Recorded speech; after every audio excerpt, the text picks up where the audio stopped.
good afternoon. The conditions in New Orleans are getting worse by the day. And as we learn more and we see more video, it's incredibly getting even worse, the situation in New Orleans right now. Mississippi, the whole Gulf Coast area, parts of it are just wiped out. New Orleans is a city in ruins. Black smoke from a warehouse fire billows into the sky, and the floodwaters, though neutralized, run deep with the stench of rotting corpses and raw sewage. Governor Huntsman has upped Utah's offer from 1,000 to 2,000 refugees. Still, remember, 50,000 may go to Texas, and eventually we'll probably get some First refugees are in Utah from the hurricane-struck regions of the South. That's first. Governor Huntsman declares a state of emergency in Utah. The state Camp Williams is housing several hundred people evacuated from New Orleans. Our objective immediately is to get them back with their families wherever they are, help them get to where they want to go, and that's over the next couple of days. We're going to put huge efforts into that. Several of the evacuees say they are grateful for Utah's hospitality. But Utah, I'm so glad we came here. Everybody's been so nice and it's just wonderful. The governor says Utah's response to the disaster has been effective, and officials from other areas are coming here to take notes. Well, I want to make sure that officials from Portland are coming here to see how we've done it before they accept people. I think they want to learn how to do it right.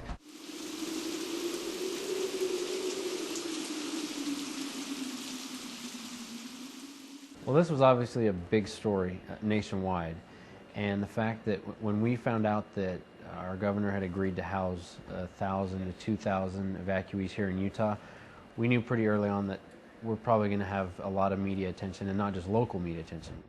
The lieutenant governor for the state of Louisiana is a good friend of our lieutenant governor, and in fact he sent an email, basically said, you know, we know you hosted the Olympics, you might have some facilities in case that we might want to send some people because we're evacuating. Initially we did not know how many were coming, anywhere from 500 to 2,000.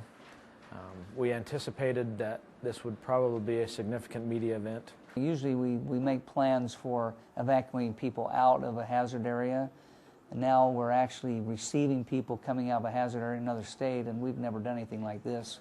They started coming Saturday night. The first people got to Camp Williams Saturday night. I was out there Monday. Things were a little crazy. When we learned that that Utah had the possibility of accepting the evacuees from the Gulf states at the governor's press conference, we were able to get in touch with their public information officers quickly, and one of their first ideas was we need to do a joint information center. I was very happy about that. I've worked with one or two before. They're very helpful, and I knew that this would be something that would be ongoing for several days.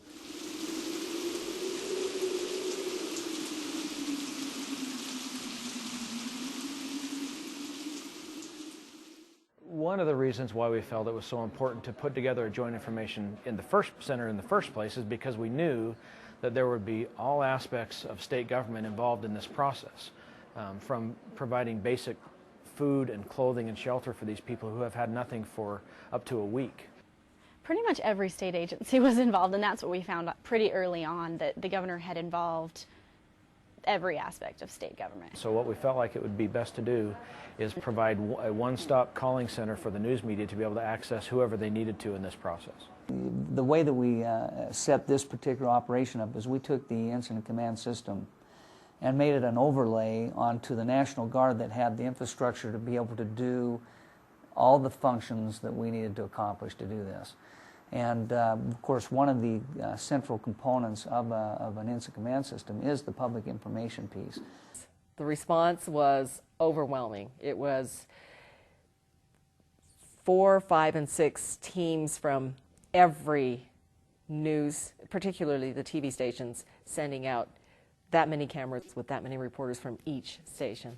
And it just was incredible. Not to mention the newspapers, the radio stations, the smaller papers in the area, plus national media.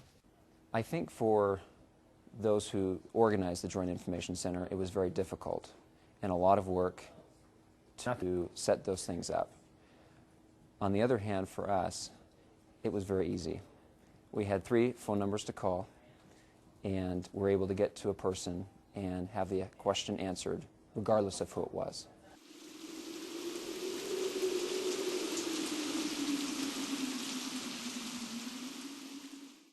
One of the most important pieces for us to be able to even start this process was to be able to have the governor's office support in forming this Joint Information Center. Everyone came and were willing to do whatever we asked, and we were able to utilize talents that people had, and I mean, people really checked their egos in at the door. Flexibility is paramount, and for people to be able to let go of their turf, let go of their own needs, and focus on the greater good, if you will, is critical. What we've tried to do here is follow some of the national policy as far as incident command.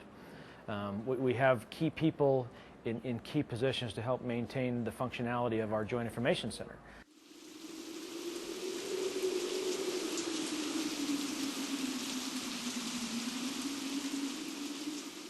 Someone always answered the phone. I never called and didn't have it answered second or third ring. And if they didn't have the information, they were very good about saying, let me find out and I'll call you. The biggest lesson I think we learned is information doesn't just automatically come in to a JIC. We sometimes like to think it does, but really it was up to us to be a little bit aggressive in going out and gathering that information. It's vital that you have someone that's trained in public information. In my job, I have the responsibility in making those phone calls to the Joint Information Center to set up the story, to gather the information that's needed. When I reach someone in the Joint Information Center that's not trained in public information, then I will most likely go to other resources. When we first started, we were trying to go meet with every news crew, one escort per news crew, and we became overwhelmed. One of the problems that we ran into is the Joint Information Center was closed on the weekends. We don't take weekends. And during Hurricane Katrina, I worked for 14 days straight without taking a day off. So I think number one is you have to be available when the media needs you. They answered the questions we had, and they helped us to find story ideas that we might not have thought about had there not been a Joint Information Center. That allowed us to get on top of the story much faster and cover it even better for our viewers. You have to have the support of the people who are in charge, which we have had 100% support, which has made things much easier for us because it's easier to be able to organize and disseminate information when you have support from the top.